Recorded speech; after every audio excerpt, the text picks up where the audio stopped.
अगर आपको यह डाटा चाहिए तो नीचे दिए गए लिंक पर क्लिक करके डाउनलोड कर सकते हैं। वीडियो के आगे आप देख सकते हैं कि ये फोल्डर के अंदर आपको कौन कौन सा डिजिटल डाटा मिलने वाला है।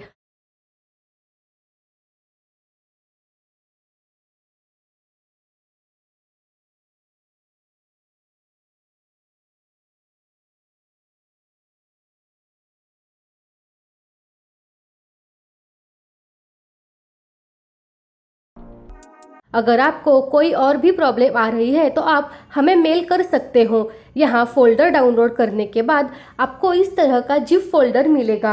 यहाँ फोल्डर के ऊपर राइट क्लिक करके फोल्डर को एक्सट्रैक्ट फाइल करना पड़ेगा। उसके बाद फोल्डर के अंदर का डाटा आप कहाँ पर भी यूज कर सकते हो।